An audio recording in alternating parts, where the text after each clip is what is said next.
The margin of error portion of a confidence interval is what follows the plus or minus. So for a confidence interval for a mean, where the standard deviation of the population is known, what follows the plus or minus is z star times the standard error, which is found by taking sigma over square root n. And this is equal to what's known as our margin of error. So if we plug in everything that we know, our margin of error is 2 in this problem.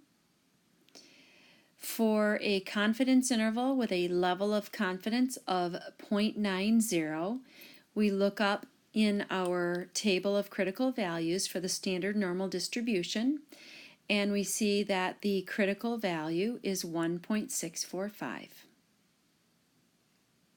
for 90% confidence.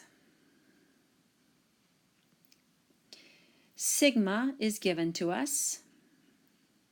It's equal to 7.8, and we know we divide sigma by the square root of n. So basically, when we use a little bit of algebra, we divide both sides by 1.645,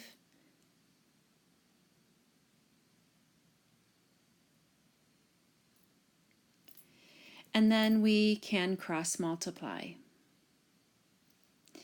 2 times the square root of n must equal the other cross product.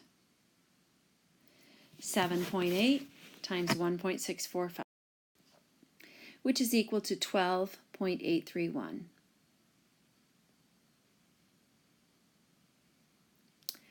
To solve for n, the next thing we need to do is divide both sides by 2.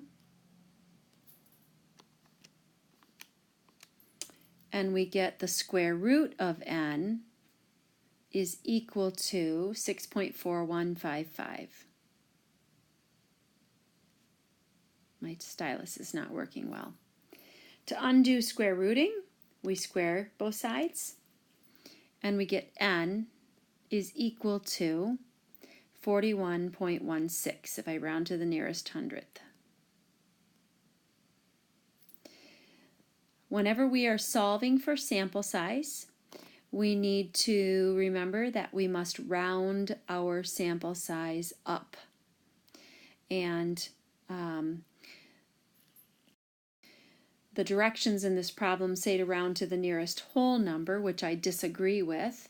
If in that case you would round to 41, because 41.16 is closer to 41 than it is to 42. But in reality, when we're solving for sample size, we always round up. So our sample size really would need to be 42 to ensure that our margin of error was no more than 2.